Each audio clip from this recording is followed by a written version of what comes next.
বীৰেন বৈশ্য ডাঙৰীয়া সন্ধিক্ষণৰ অসম এই অনুষ্ঠানলৈ মই আপোনাক আদৰণি জনাইছোঁ। ধন্যবাদ ভূঞা ডাঙৰীয়া।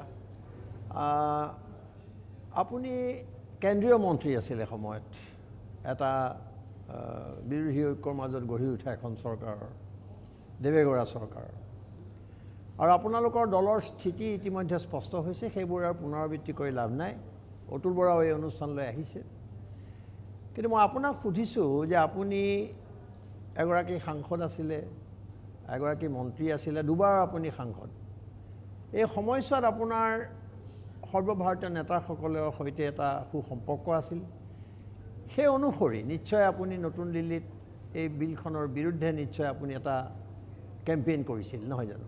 কেনেদৰে কৰিছিল? আমি চাওক, এই বিলখনৰ বিৰুদ্ধে আমি প্ৰায় এটা বছৰ ধৰি যিবিলাক বিৰোধী ৰাজনৈতিক দল আছে, প্ৰথমতে আমি দুটা পৰ্যায় কৰি লৈছিলোঁ। যিখন জইণ্ট পাৰ্লিয়ামেণ্টাৰী কমিটি আছিল, জইণ্ট পাৰ্লিয়ামেণ্টাৰীৰ যিমান 30গৰাকী সদস্য আছিল, সেই 30গৰাকী সদস্যক প্ৰায় সংখ্যক সদস্যকে আমি বুজাবলৈ সক্ষম হৈছিলোঁ, আৰু তেওঁলোকে যথেষ্ট যুক্তিৰে বিলখনৰ বিৰোধিতা কৰিছিল।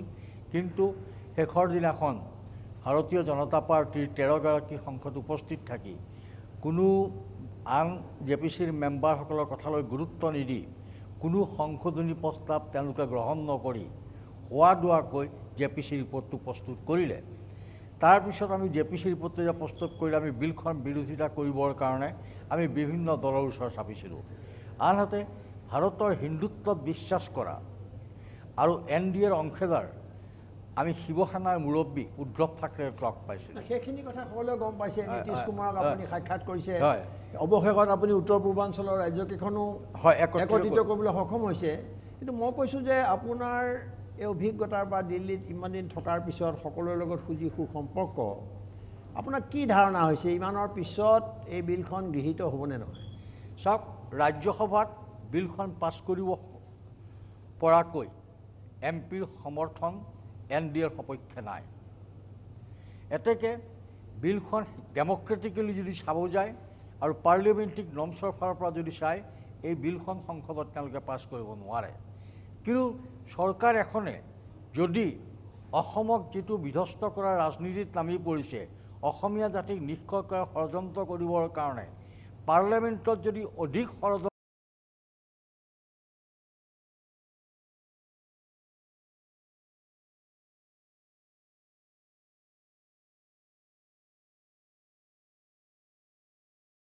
NDAৰ অংশীদাৰ দল শিৱসেনাই ইয়াৰ বিৰোধিতা কৰিছে, NDAৰ অংশীদাৰ জনতা দল ইউনাইটেডে ইয়াৰ বিৰোধিতা কৰিছে, সমাজবাদী পাৰ্টি ইয়াৰ বিৰোধিতা কৰিছে, CPM ইয়াৰ বিৰোধিতা কৰিছে, CPI ইয়াৰ বিৰোধিতা কৰিছে, DMK ইয়াৰ বিৰোধিতা কৰিছে, PDF কাশ্মীৰৰ মেহবুবা মুফতিৰ পাৰ্টীটো বিৰোধিতা কৰিছে। এতেকে বিলখন পাছ কৰাৰ কোনো স্তৰ নাই। আৰু কংগ্ৰেছে যদি লোকসভাৰ নিচিনাকৈ ৰাজ্যসভা বয়কট নকৰি বিলখনৰ বিপক্ষে ভোটদান কৰে, এই বিলখন পাছ হোৱাৰ কোনো সম্ভাৱনা আমি দেখা নাপাওঁ।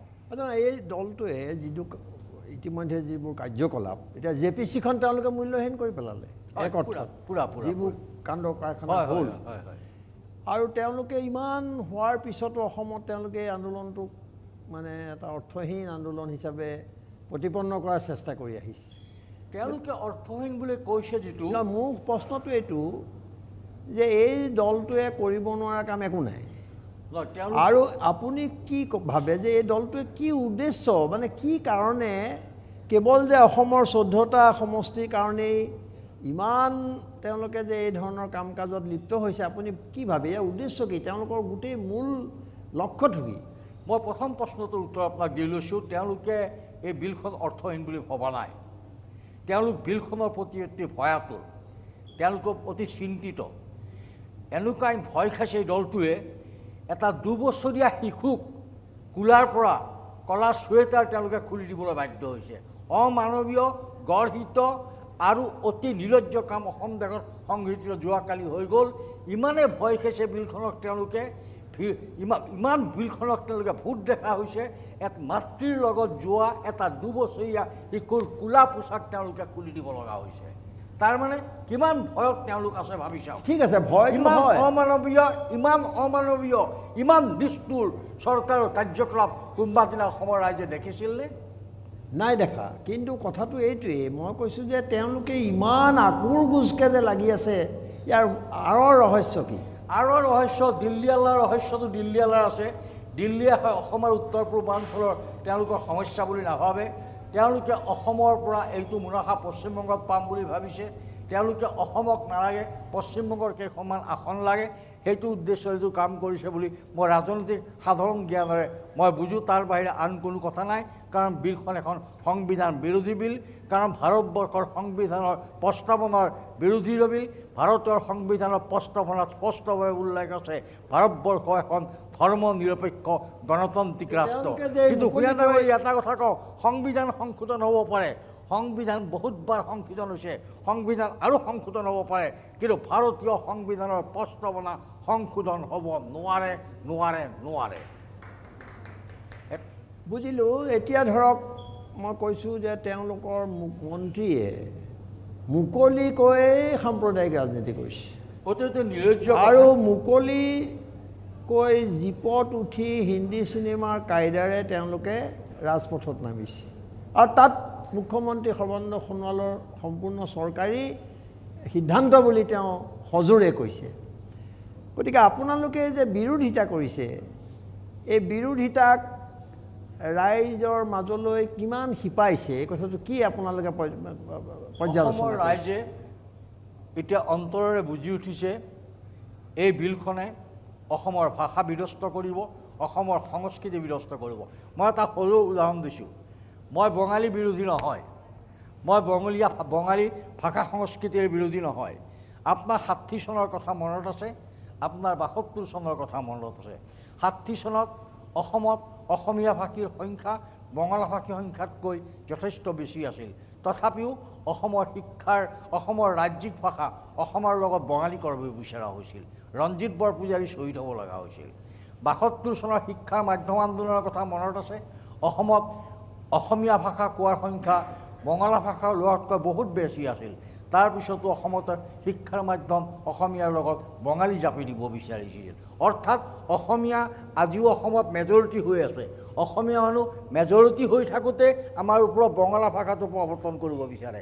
মই বঙালী বিৰোধী নহয়, মই হাড়ে-হিমজীয় অসমীয়া, কিন্তু বঙালী ভাষা বঙালী সংস্কৃতিক মই সন্মান কৰোঁ। প্ৰশ্নটো সেইটো নহয়, বঙালী মানুহখিনি সেইটোৱে যে আমাৰ অসমীয়া বঙালীৰ মাজৰ যি সংঘাত আছিল সেইটো উপশম হৈছিল সময়ৰ সোঁতত, কিন্তু এইটো আকৌ জগাই তুলিব খোজা হৈছে। তেওঁলোকে দুটা কথা মই আপোনাক কওঁ, এইখিনি মানুহ যদি পুনৰ আনে অসমত অসমীয়া মানুহখিনি সংখ্যালঘুত পৰিণত হ'ব, যেতিয়াই সংখ্যালঘুত পৰিণত হ'ব মোৰ ভাষা যাব, মোৰ সংস্কৃতি যাব।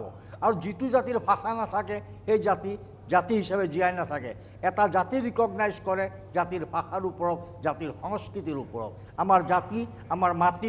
এতিয়া কি হ'ব আপোনালোকৰ আন্দোলনে যদি চৰকাৰক বাধ্য কৰিব নোৱাৰে? চাওক, সমস্ত আন্দোলনক যদি তেওঁলোকে উপলুঙাই কৰি থাকে এইদৰে, তেতিয়াহ'লে ইয়াৰ পৰিণতি কি হ'ব? আপোনাক মই এটা কথা কওঁ, চৰকাৰ যিমানে নিষ্ঠুৰ নহওক, মানৱ শক্তি চৰকাৰৰ শক্তিতকৈ অধিক জাগ্ৰত, অধিক শক্তিশালী। আৰু মই ভাবোঁ আজি এই আন্দোলনে আপোনাৰ প্ৰশ্ন যিটো আছিল সমগ্ৰ অসম নহয়, আজি উত্তৰ পূৰ্বাঞ্চলত আজি একত্ৰিত কৰি পেলালে। যোৱাকালি নাগালেণ্ড চৰকাৰৰ কেবিনেটৰ প্ৰস্তাৱ গ্ৰহণ কৰিলে বিলখনৰ বিৰুদ্ধে। কিন্তু আপোনাক মই এটা খুব চমুকে এজন সৰ্বভাৰতীয় ৰাজনীতিত বহুদিন থকা ব্যক্তি হিচাপে, ৰাজনীতিক হিচাপে সুধিছোঁ যে 2019 চনৰ নিৰ্বাচনত অসমত আপুনি কি দেখিছে? নে অৱশেষত এইটো কিন্তু ৰাজনৈতিক প্ৰশ্ন, ৰাজনৈতিক যুদ্ধ এখন। এতিয়া আমাৰ সন্মুখত এতিয়া নিৰ্বাচন, 19ৰ নিৰ্বাচনত কি কৰিব ৰাইজে, কি হ'ব? আমি এই মুহূৰ্তত 2019 চনত নিৰ্বাচনত কি হ'ব সেইটো ভাবি পোৱা নাই। এই মুহূৰ্তত আমি ভাবি পাইছোঁ অহা 31 তাৰিখৰ পৰা 13 ফেব্ৰুৱাৰীলৈকে হ'বলগীয়া ৰাজ্যসভাৰ অধিৱেশনত এই বিলখন পাছ হ'ব কি নহয়। আমাৰ সন্মুখত এতিয়া সেইটো প্ৰশ্ন আটাইতকৈ ডাঙৰ সমস্যা। অসমীয়া জাতিৰ সন্মুখত এতিয়া 19 চনৰ লোকসভা নিৰ্বাচন ডাঙৰ কথা নহয়, আমাৰ সন্মুখত আজি আটাইতকৈ ডাঙৰ কথা ৰাজ্যসভাৰ। 2019ৰ কাৰণে এতিয়াই যদি প্ৰস্তুতি আপোনালোকে দলবোৰে গঢ়ি নুতুলে তেতিয়াহ'লেতো তেওঁলোকক উচিত শিক্ষা দিয়া নহ'ব। সেইটো ৰাইজে উপযুক্ত সময়ত ৰাইজে উপযুক্ত সিদ্ধান্ত গ্ৰহণ কৰিব, এইটো ৰাইজৰ ওপৰত এৰিছোঁ। কিন্তু এই মুহূৰ্তত অসমবাসীৰ কাৰণে আটাইতকৈ ডাঙৰ প্ৰশ্নটো, ডাঙৰ সমস্যা হৈছে 31 জানুৱাৰীৰ পৰা 13 ফেব্ৰুৱাৰীলৈকে ৰাজ্যসভাৰ যি অধিৱেশন বহিব, সেই অধিৱেশনত কি উপায়েৰে অসমৰ ৰাইজে অসমৰ এই জাতিদ্ৰোহী বিলখন, সংবিধান বিৰোধী বিলখন স্তব্ধ কৰিব পাৰে, তাৰ চিন্তাত মগ্ন থাকক আৰু তাৰ কাৰণে অবিৰাম আন্দোলন গঢ়ি তোলক। পঞ্চায়ত ডাঙৰীয়া ধন্যবাদ। কম সময়ৰ ভিতৰত আমি বহু কথা আলোচনা কৰিব নোৱাৰোঁ। আপুনি ব্যস্ততাৰ মাজত এইখিনি সময় দিয়াৰ কাৰণে আপোনাক ধন্যবাদ জনাইছোঁ।